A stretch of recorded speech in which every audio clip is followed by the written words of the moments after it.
Hey guys, it's YVONNI and welcome back to my channel. In this video, I'm going to be talking about my experience with lunar hair cutting and also give you guys some advice as we go into 2018.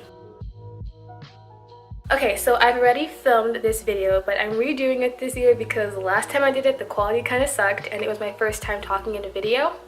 But yeah, basically, just to give you a quick rundown, lunar hair cutting is basically using the moon phases to figure out the best time to trim your hair. So people actually use lunar hair cutting to increase the growth of their hair, decrease the growth of their hair, or make their hair thicker.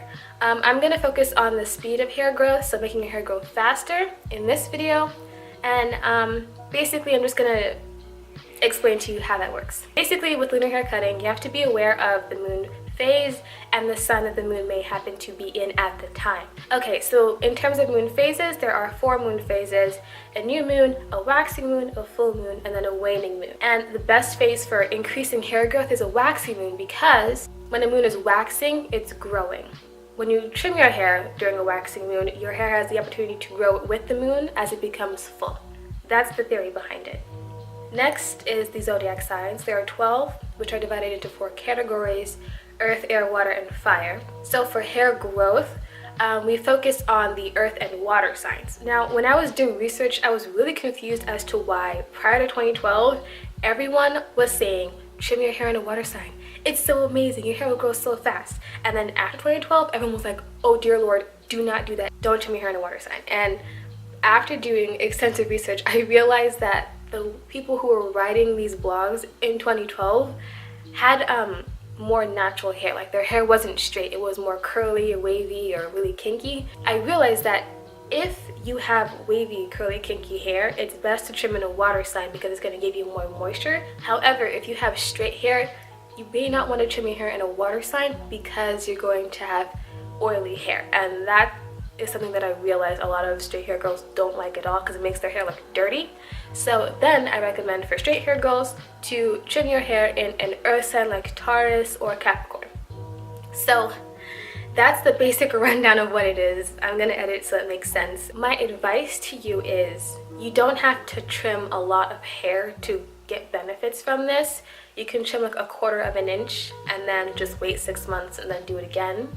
You don't have to cut like half your hair off. But something that I do when I get really into things, I become obsessed and then go overboard.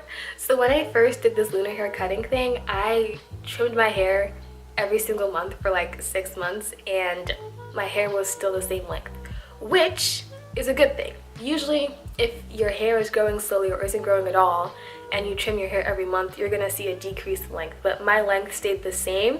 So that means that my hair was growing faster as I was trimming during the moon phases, but I kept trimming it so much that I couldn't see any more results. You know what I mean? So try to wait at least 6 months as everyone says, but don't be like me and get obsessive. Wait 6 months and then trim your hair again.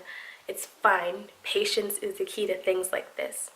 Also, lunar hair cutting is not like the cure-all for your hair growth goals or problems. It's like a tool that you can add to your hair care regimen. Oh, and my experience with this is after I let my hair, you know, have a break of cutting it and I let it grow up for a few months, I gained inches. It was great. It's great. So the last time I trimmed my hair was December 24th. So my scalp produces a lot more oil and that means I have extra moisture to go around to the ends of my hair. Like my hair isn't dry, it's great. And I do like that my hair is oily because for curly hair it doesn't really matter, we kind of need it anyway, and it helps tame the frizz and make it easier to work with in terms of styling. And that's just my experience and perspective on that note. So yeah, that is it for this video. I hope it made sense. Yeah, this is for 2018, so what I'm going to do is for this video and my previous video that I made, I'm going to update both those videos for 2018. That way, no matter which one you click on, you have the correct and updated dates to trim your hair. And yeah, I hope it was helpful. I hope you enjoyed it, and Happy New Year. Thank you so much for watching, and if you liked it, please give it a thumbs up and subscribe to my channel. I'm going to try to be more active on this, so yeah. Thank you so much for watching. Bye.